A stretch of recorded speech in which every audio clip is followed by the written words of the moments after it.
Hi, I'm Henry Brill. This is the extra credit for exam two.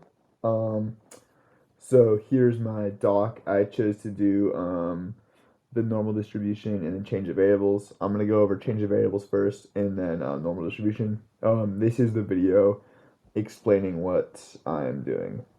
All right, so first, in the change of variables, the question was first I had to sketch the region of the problem, given the problem. Um, right here. This was the first step in the question, so I did that. I did this by hand right here. Um, and the top, I made equations for each side. Top is y equals 1, left side is y equals x, right side is y equals x minus 1, bottom is y equals 0. Yeah. Next step was to find the transformations or functions for x and y. I did this by just solving for x and y.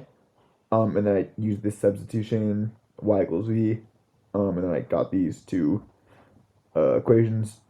G of u comma v is v minus u, and h of u comma v is just v. Then I found the limits of integration. This part, I plugged in all four coordinates into the u equation. I chose the u equation specifically because the v equation is like directly related to y. Um, and we know y goes from 0 to 1. Yeah, so I plug them all into u equals y minus x to find uh, the bounds. Given like the 0, 0, negative 1, negative 1, the lowest was 0, lowest was negative 1, highest was 0. So I know those are my u bounds. And then the v bounds, again, we know that we can see on the graph the y goes from 0 to 1. Yeah. All right. So the next step was to find the Jacobian.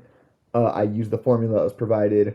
I found all the differentials, and then, or sorry, I found the partials, and then I plugged them in the formula, and I got.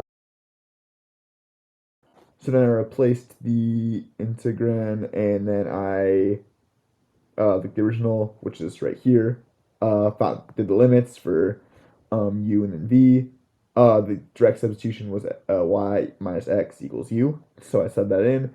I had the Jacobian, and I did du dv, then I just solved the integral. I got negative 1/2. Next was I chose to do the normal distribution. Excuse me. So first, the first few like steps were just like giving like some background information or whatever. Note that it equals 1. Yeah. So first step was step 4. I had to combine the two integrals in the double integral. This like you can kind of just treat the x and y as like the same thing because they're just dummy variables. So you can combine them like this. Um, yeah, and since the bounds are just numbers, like the sorry, not numbers. The bounds are well, yeah, they are. They're infinite. It can be any number. You can kind of just treat the variables as like any number, dummy variables, like the instructions say. Yeah, and then yeah, I expressed this integral in polar coordinates and I identified the portion that's going to be an improper integral. An improper integral is when one of the bounds is like infinity or negative infinity. So I did the transformation in x squared plus y squared equals r squared. I found that, plugged that in. You can see right here, and then I got this, and then plugged in r d theta. Then I had to solve for the bounds. We knew that theta went from 0 to 2 pi because it goes. You can see in the image, it goes all the way around the xy plane. And then for r, we know r can never be negative, and it goes from 0 to infinity. So yeah, because it covers the whole xy plane. So that gave us this new integral in polar, where we theta goes from 0 to 2 pi, r goes from 0 to infinity, and it is e to the negative r squared over 2, r dr d theta. And then the improper part was the first integral, or the inner integral, because it goes from 0 to infinity. Yeah. And then we have to rewrite it as a limit, which I did here. Step 6 was to solve it. So I solved the double integral, first solving the improper integral because it was on the inside. So we had to do a limit as a approaches infinity. Then I had to do u sub, and that simplified to just I think -1.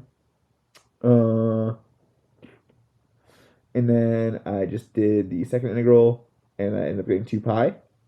Uh, since this result was for I squared. Next I had to solve for I, so I just took the square root of 2 pi, which worked, and then um, I think it said the instructions.